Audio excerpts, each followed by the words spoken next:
തെരഞ്ഞെടുപ്പ് കാലത്ത് രാഷ്ട്രീയ നേതാക്കളുടെ പ്രസംഗങ്ങൾക്ക് വലിയ സ്വീകാര്യത ലഭിക്കാറുണ്ട്. അത്തരത്തിൽ ഏറെ ശ്രദ്ധ നേടുകയും സമൂഹ മാധ്യമങ്ങളിൽ വൈറലാവുകയും ചെയ്തൊരു പ്രസംഗം കേട്ടാലും.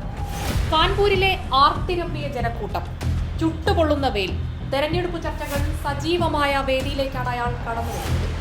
പതിവ് രീതിയിൽ നിന്ന് വ്യത്യസ്തമായി തന്റെ ശബ്ദമുയർത്തിയിട്ടുണ്ട് രാഹുൽ. 2024 4 जून नरेंद्र मोदी हिंदुस्तान के प्रधानमंत्री नहीं रहेंगे। आप लिख के ले लो, आप लिख के ले लो, नरेंद्र मोदी जी हिंदुस्तान के प्रधानमंत्री नहीं बन सकते हैं। जैसे अंग्रेजी में बोलते हैं गुड बाय थैंक यू। നിങ്ങളിത് കുറിച്ചു വെച്ചോളൂ. ജൂൺ 4-ന് തെരഞ്ഞെടുപ്പ് ഫലം വന്നാൽ നരേന്ദ്രമോദി വീണ്ടും പ്രധാനമന്ത്രിയാവില്ല. മോദിക്കും അദാനിക്കുമെതിരെ ആഞ്ഞടിക്കുകയാണ് രാഹുൽ. अदानी को बचाने के लिए, अदानी के धन के लिए, अदानी की जमीन के लिए आपका कानपुर का सिर्फ हाथ नहीं, हाथ और गला काटा है। सारे के सारे मेड इन इंडिया को नरेंद्र मोदी ने खत्म किया। അദാനിയെ രക്ഷിക്കാൻ വേണ്ടി, അദാനിയുടെ സമ്പത്തിനു വേണ്ടി, അദാനിയുടെ ഭൂമിക്ക് വേണ്ടി എല്ലാ മേക്ക് ഇൻ പദ്ധതിയും ഉപേക്ഷിച്ച ആളാണ് മോദി. 16 ലക്ഷം കോടിയാണ് അദ്ദേഹം അദാനിക്ക് വേണ്ടി ചെലവഴിച്ചത്. മെയ്ഡ് ഇൻ ഇന്ത്യ മോദി അവസാനിപ്പിച്ചു.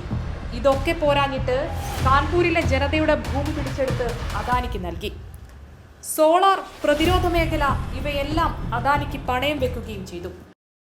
16 लाख करोड़ रुपया अदानी का कर्जा माफ किया है। मैं पूछना चाहता हूँ, कानपुर के कारीगरों का, छोटे बिजनेस वालों का, स्मॉल और मीडियम बिजनेस वालों का कितना कर्जा माफ किया? आपने क्या गलती की? यहाँ आपकी जमीन दे दी, अदानी को दी, 500 एकड़ आपकी जमीन उठा के दे दी। Airport, port, infrastructure, solar power, wind power, Hindustan की डिफेंस इंडस्ट्री सारी की सारी उनको दे दी। ഇതുകൊണ്ടാണ് മോദി അംബാനിയുടെയും അദാനിയുടെയും പുറകെ ഇഡി അയക്കാത്തത്. ചൈനയുടെ ഫോൺ വാങ്ങി അദാനിക്കും അംബാനിക്കും മോദി ലാഭമുണ്ടാക്കി കൊടുക്കുന്നു. അദാനി, താങ്കൾക്ക് എന്താണ് വേണ്ടത്? ഇന്ത്യയുടെ ഭാവി വേണോ? റെയിൽവേ വേണോ? ആർമി വേണോ? എയർപോർട്ട് വേണോ? എല്ലാം എടുത്തോളൂ. ഇതെല്ലാം അദാനിക്ക് കൊടുത്താണ് കാൺപൂരിലെ പാവപ്പെട്ട മനുഷ്യരോട് പക്കവട ഉണ്ടാക്കുമെന്ന് മോദി പറയുന്നത്. എങ്ങനെയാണ് മോദി താങ്കൾക്ക് ഇങ്ങനെ പറയാൻ തോന്നുന്നത്? ഇന്ത്യൻ ഭരണഘടന ഉയർത്തിപ്പിടിച്ച് ഏറെ അഭിമാനത്തോടെയും ആത്മവിശ്വാസത്തോടെയും രാഹുൽ പറയുന്ന വാക്കുകൾ ഇങ്ങനെ.